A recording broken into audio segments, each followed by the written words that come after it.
Book Summary. Robinson Crusoe. Robinson Crusoe, as a young and impulsive wanderer, defied his parents and went to sea. He was involved in a series of violent storms at sea and was warned by the captain that he should not be a seafaring man. Ashamed to go home, Crusoe boarded another ship and returned from a successful trip to Africa. Taking off again, Crusoe met with bad luck and was taken prisoner in Salé.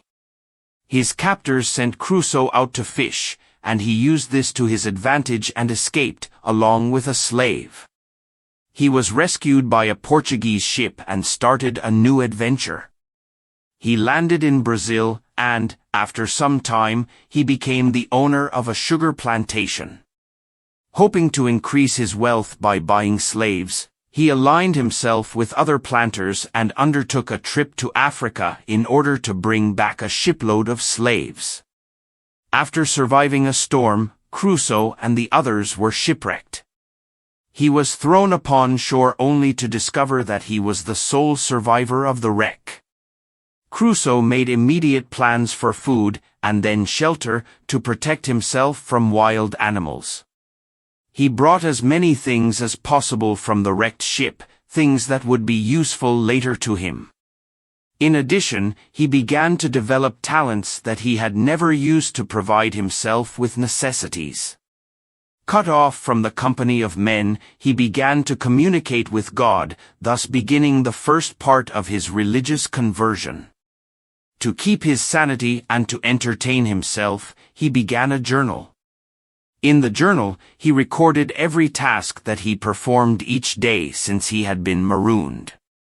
As time passed, Crusoe became a skilled craftsman, able to construct many useful things, and thus furnished himself with diverse comforts. He also learned about farming, as a result of some seeds which he brought with him. An illness prompted some prophetic dreams, and Crusoe began to reappraise his duty to God. Crusoe explored his island and discovered another part of the island much richer and more fertile, and he built a summer home there. One of the first tasks he undertook was to build himself a canoe in case an escape became possible, but the canoe was too heavy to get to the water. He then constructed a small boat and journeyed around the island. Crusoe reflected on his earlier, wicked life, disobeying his parents, and wondered if it might be related to his isolation on this island. After spending about 15 years on the island, Crusoe found a man's naked footprint, and he was sorely beset by apprehensions, which kept him awake many nights. He considered many possibilities to account for the footprint, and he began to take extra precautions against a possible intruder. Sometime later, Crusoe was horrified to find human bones scattered about the shore, evidently the remains of a savage feast. He was plagued again with new fears. He explored the nature of cannibalism and debated his right to interfere with the customs of another race. Crusoe was cautious for several years, but encountered nothing more to alarm him. He found a cave, which he used as a storage room, and in December of the same year, he spied cannibals sitting around a campfire. He did not see them again for quite some time. Later, Crusoe saw a ship in distress, but everyone was already drowned on the ship and Crusoe remained companionless. However, he was able to take many provisions from this newly wrecked ship. Sometime later, cannibals landed on the island and a victim escaped. Crusoe saved his life, named him Friday, and taught him English. Friday soon became Crusoe's humble and devoted slave. Crusoe and Friday made plans to leave the island and, accordingly, they built another boat. Crusoe also undertook Friday's religious education, converting the savage into a Protestant.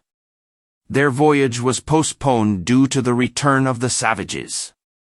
This time it was necessary to attack the cannibals in order to save 2 prisoners since one was a white man. The white man was a Spaniard and the other was Friday's father. Later the four of them planned a voyage to the mainland to rescue 16 compatriots of the Spaniard. First, however, they built up their food supply to assure enough food for the extra people. Crusoe and Friday agreed to wait on the island while the Spaniard and Friday's father brought back the other men. A week later, they spied a ship, but they quickly learned that there had been a mutiny on board. By devious means, Crusoe and Friday rescued the captain and 2 other men, and after much scheming, regained control of the ship. The grateful captain gave Crusoe many gifts and took him and Friday back to England. Some of the rebel crewmen were left marooned on the island. Crusoe returned to England and found that in his absence he had become a wealthy man. After going to Lisbon to handle some of his affairs, Crusoe began an overland journey back to England. Crusoe and his company encountered many hardships in crossing the mountains, but they finally arrived safely in England. Crusoe sold his plantation in Brazil for a good price, married, and had 3 children. Finally, however, he was persuaded to go on yet another voyage, and he visited his old island, where there were promises of new adventures to be found in a later account.